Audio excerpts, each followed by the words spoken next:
he's got cold water, he's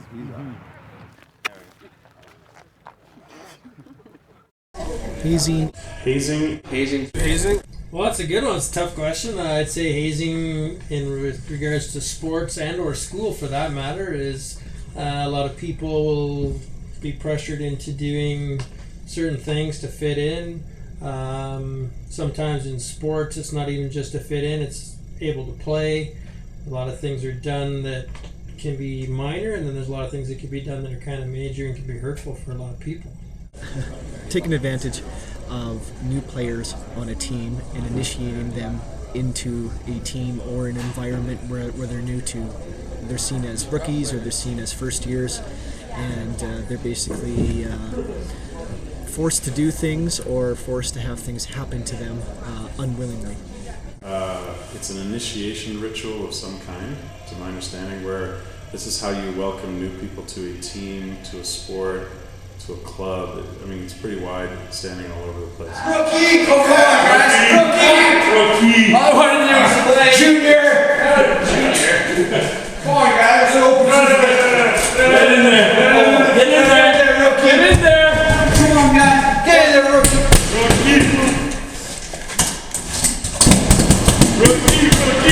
Rookie! Let me out, guys!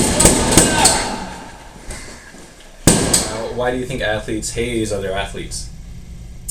That's kind of a ritual thing. You've gone through it. It depends. I mean, sometimes it's kind of like being a rookie and then you're a senior guy. You've gone through it, so you're kind of doing payback to the next guy. Other times you may be the rookie doing the hazing to another rookie, for that matter, depending on the situation. Sometimes in school you get it just because you're a senior and someone's a junior in school. It doesn't have to be necessarily sports related. I think they do it kind of just to like almost show them the boss, like show them that this is their first year on the team. Like you have to kind of listen to us. Kids do it to try to make a point. Kids do it to try to bully, in my opinion, and also kids do it because it could be a tradition and they don't actually even know why that they're doing it, other than the sake that they are doing it. Yeah, athletes do hazing because that's what was done to them, usually. I don't think they know of anything different. I don't know that I've seen it very much in high school sports, but I know we hear a lot of it more in the community, especially hockey, places like that.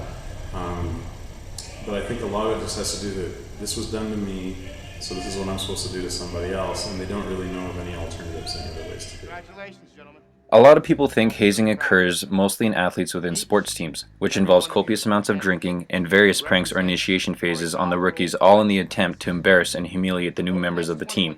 Now, thinking outside of the sporting world, hazing rituals is seen in many different types of social groups, including gangs, schools, military units, workplaces, and especially in fraternities.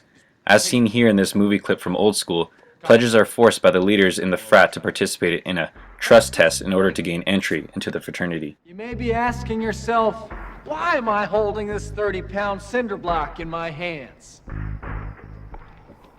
You might also ask yourself, why does this cinder block have a long piece of string tied to it?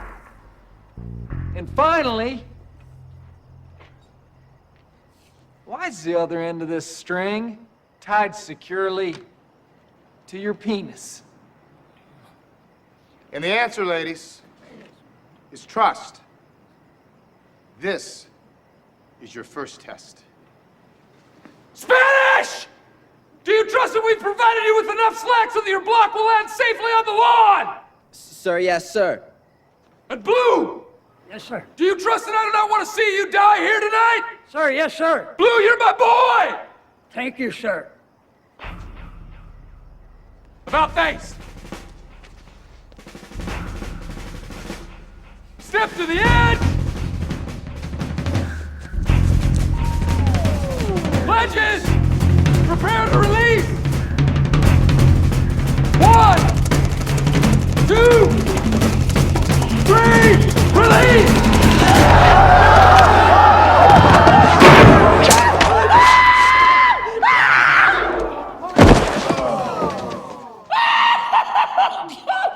Wasn't meant to happen like that, Waynesy! Walk it off, big guy! As a coach, Do you think it's fair to the rookies that they go through a hazing phase if they do? Absolutely not. We at Centennial talk about that. We don't have too many instances that we've heard of. However, we do know sometimes it naturally in the locker rooms, but we haven't heard of any incidences that has happened outside of school. So we don't think it should happen at any time. Do you think it's fair to the athletes that are getting hazed at all?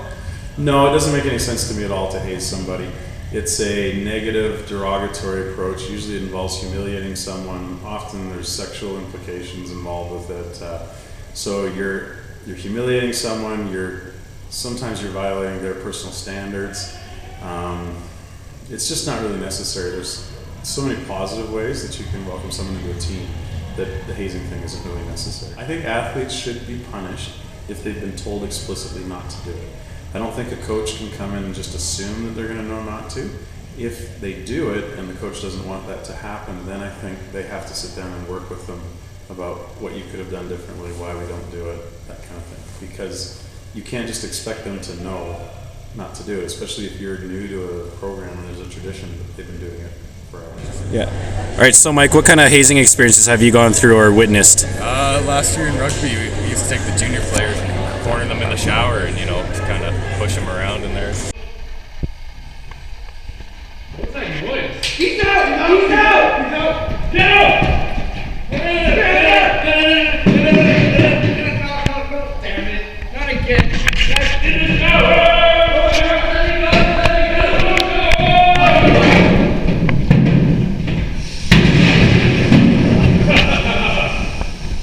Bit gay, but I mean, whatever happens, happens. Do you think it's fair to athletes if they get hazed or not?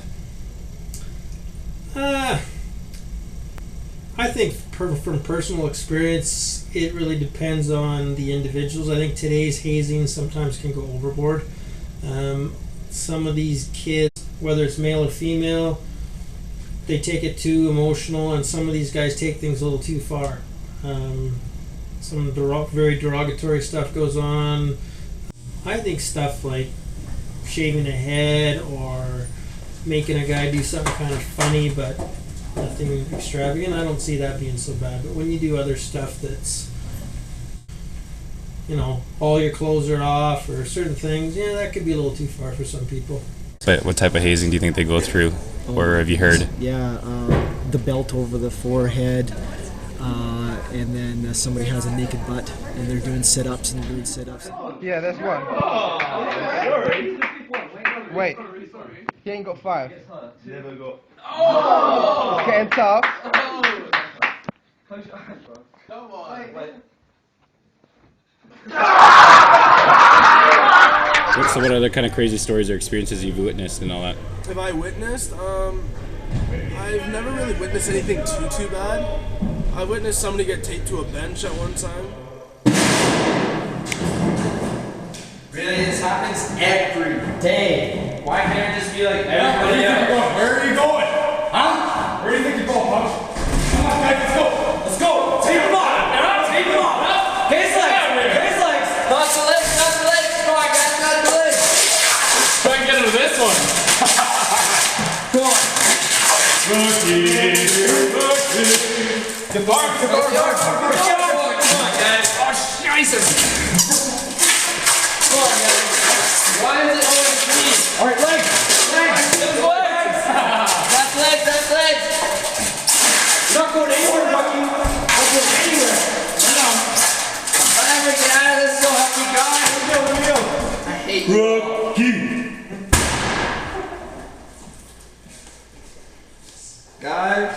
And how do you think it impacts the athlete mentally or psychologically if they want to continue on to play the sport or not?